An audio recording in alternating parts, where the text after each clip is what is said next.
manifest in a physical space. When you go to sleep, if your orientation is a person, they're angry, they're deceitful, they're very unorderly, and when they go to sleep, what happens is the thoughts that you hold in a semi-conscious state, when you go into your sleep state, you start to pass through the astral.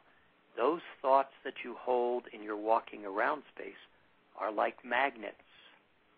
And as you pass through the astral space, you all of a sudden find yourself in a bad dream. They've done studies with people in prisons, and many times the one common thing is, I'm terrified to go to sleep. I could live in this prison forever if I never had to go to sleep.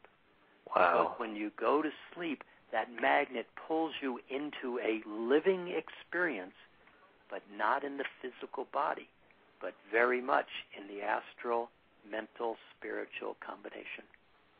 Am I making any sense? Yeah. All right. So I'm waiting for level 4.7 here. Oh, yeah. I'm waiting. Okay. So that's the extreme on the low end. Now, let me make one aside about this whole ascension process and this shift. One of the reasons that the Earth is having a difficulty, her physical body is fine and her spiritual body is fine. But in the layer of about 7,000 feet of atmosphere is where her mental and emotional body lie. And where do you think the lower astral exists on the planet, as well as the entirety of the astral? Within the Earth's mental and emotional bodies. And so all the ugly thoughts ever thought, now again, remember, I'm out on an extreme to make the point, but the less ugly thoughts layer out in not so deep a density. But in the case of the ugliest thoughts, the Earth stores all of the ugliest thoughts ever thought. And so have you ever seen a person, let's say somebody knocks over a glass of water, a kid knocks over a glass of water, and the mother, father explode over the top, completely out of anything rational. I mean, we've all seen that one way or another, and it's like, whoa, what's that about? What happened is the parent is not responding to the kid knocking over the glass of water. The parent is responding to when she knocked over the glass of water, and the parent screamed at them. But in the parent's space, the father or the kid, what happens is when you hold those thoughts attach themselves to the end of the string of like thoughts. And so you don't just have the ugly thought you think. You have the ugly thought attached to the string of ugly thoughts alike itself, law of attraction. Mm-hmm. So I'm squeezing a whole weekend lecture into this. Okay? So now what happens is, let's go higher. You have beautiful thoughts. You think about the butterflies, and you're walking in the garden, and it's a spring day, and the flowers are coming up, and the bunny is jumping, and this little 2-year-old just got a puppy dog, and it's licking her face, and everybody goes, wow, it's so nice. You have this very light thought, but light thoughts, as in density, are not dense thoughts. So if I said to you, you have to watch out because I'm psychic and I'm looking at you and there's a murderer in your backyard. Or I said to you, there's a group of new butterflies in your backyard and they're quite beautiful. Which of those thoughts do you think you're going to linger in longer? In the third dimension, we have been so trained into fear that we have oh no, not me, or not a murderer, and we hold that thought, it couples to all of the other thoughts, and it lingers in our conscious space longer and longer and longer. Does that make any sense? So here's the third dimension. Law of attraction, flawless. What you put your attention on is what you get. And most of us put our attention on fear. And fear is heavy, and it's got all these different trappings. And so we wind up being very latent, heavy, layered down with heavy thoughts. And so just like we were talking earlier, well, it's like, it's so simple, let's just get over it. It's hard to get over it because I believe I'm not okay. My father said, I wish I never had this one. They don't even belong to me.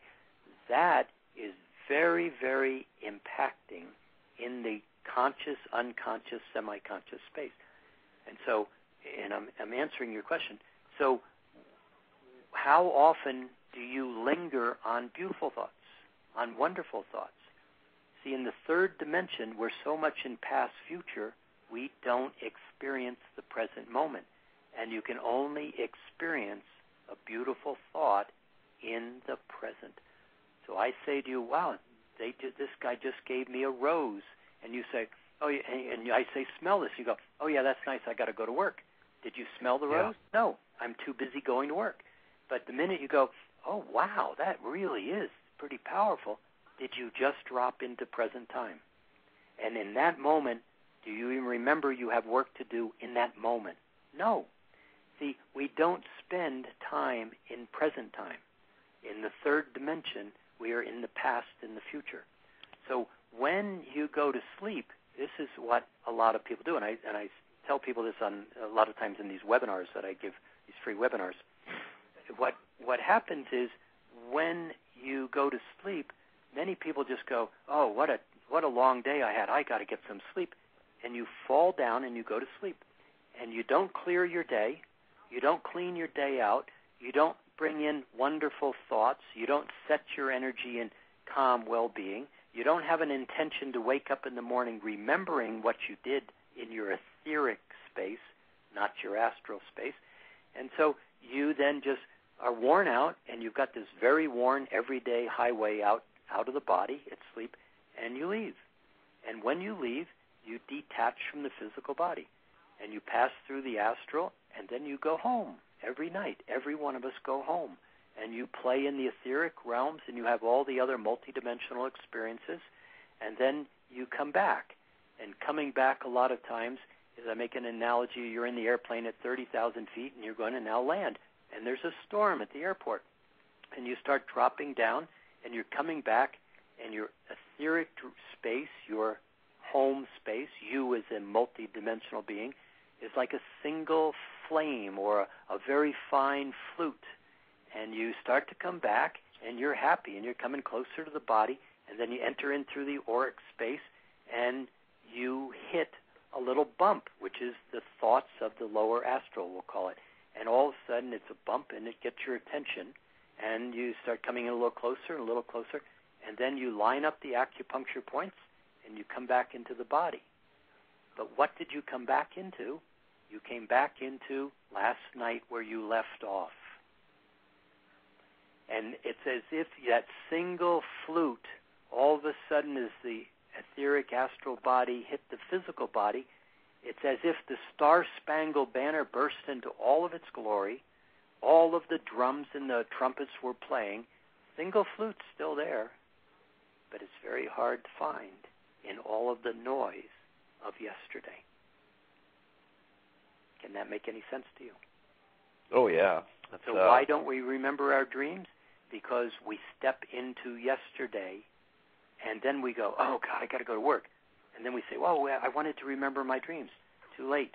You've already moved from the place where the answer was provided. Now, is that fixable?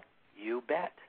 And I'm a very fortunate person, because in my reality, in my path, and for whatever purpose it came, is when I go to sleep at night, I do it now differently than I used to do it, differently than most do it, and I go home. And I play with Metatron and Uriel and Archangel Michael and Zadkiel and all the great beings of light as a multidimensional being.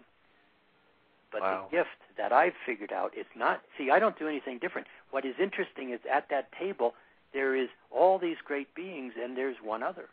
And the one other is you. Every one of us sit at the same table every night. We all play there. The difference between you and I, and you and me in this case, is when I come back into the body, I don't forget that experience. That's what the Mastering Alchemy class is kind of really targeted at. How do you become so capable, certain focus, aligned with Intent, the smile focus, of the yeah. heart, that you clear away the who you are not, and when you come back, you don't lose that point of balance, and you have the awareness and the reference